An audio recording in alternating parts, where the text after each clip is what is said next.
கர்த்தராகிய இயேசு கிறிஸ்துவின் நாமத்தினால் உங்கள் அனைவருக்கும் அன்பார்ந்த வணக்கத்தை தெரிவித்துக் கொள்கிறேன். இன்று ஜூலை மாதம் 17ஆம் தேதி நாம் சிந்தித்து தியானிக்கும் சங்கீதம் 82 வசனம் 8.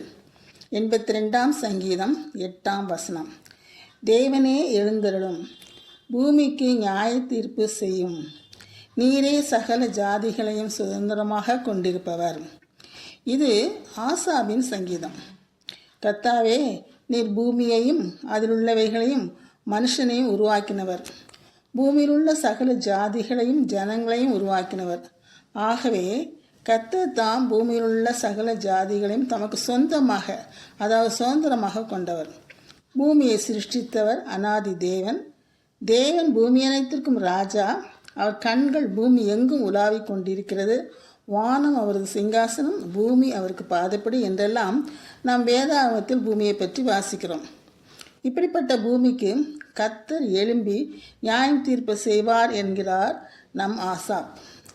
ஏனென்றால் பூமியை உண்டாக்கின தேவன் சகல ஜாதிகளையும் சுதந்திரமாக, அதாவது தமக்கு சொந்தமாக கொண்டவர்.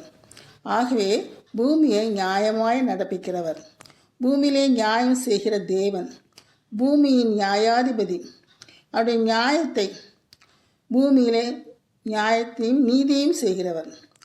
அவருடைய நாமங்கள் என்னவென்றால் நீதிபரர், நியாயாதிபதி, நீதிபதி, நீதியுள்ள தேவன் என்று கூறப்பட்டிருக்கிறது. இப்படிப்பட்ட தேவனை ஆசாப் எழும்பி பூமிக்கு நியாயம் தீர்ப்பு செய்ய கேட்கிறார். நாம் உலகில் எந்த பதவியில் இருந்தாலும், எவ்வளவு செல்வத்தை குவித்தாலும், எவ்வளோ புகழோடு வாழ்ந்தாலும், எவ்வளவு பட்டம் பெற்றிருந்தாலும் தேவனை ஒரு நாள் நாம் சந்திக்க வேண்டியது நேரிடும். அவர் வருகையின் போது இறுதியில் அவர் ஒரு மகா நியாயாதிபதியாக வருவார். நாம் அவர் முன்பு நின்று நமது வாழ்க்கையை குறித்து கணக்கு கொடுக்க வேண்டும். ஆகவே கவனமாக நம்முடைய வாழ்க்கையை நாம் நடத்துவோமாக. மேலும் அவர் வருகையின் போது நீதியை சரி கட்டுகிற தேவன் பூமியின் நியாயாதிபதியாக வருவார்.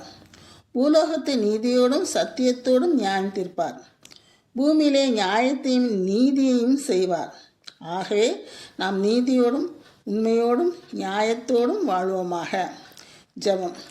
அன்புள்ள மகா நியாயாதிபதியாக கர்த்தாவே, நீர் எங்களை நியாயம் தீர்க்க வரும்பொழுது நாங்கள் ஆயத்தமாக இருக்க கிருபை செய்யும் சுவாமி. நாங்கள் கரைத்தறி அற்றவர்களாகவும், மாசற்றவர்களாகவும், குற்றமற்றவர்களாகவும், பரிசுத்தம் உள்ளவர்களாகவும் இருக்க எங்களுக்கு உதவி புரிய வேண்டும் என்று கர்த்தராகிய இயேசு கிறிஸ்து மூலமாய் வேண்டிக் கொள்ளுங்கள் பரம தகப்பனே. ஆமீன்.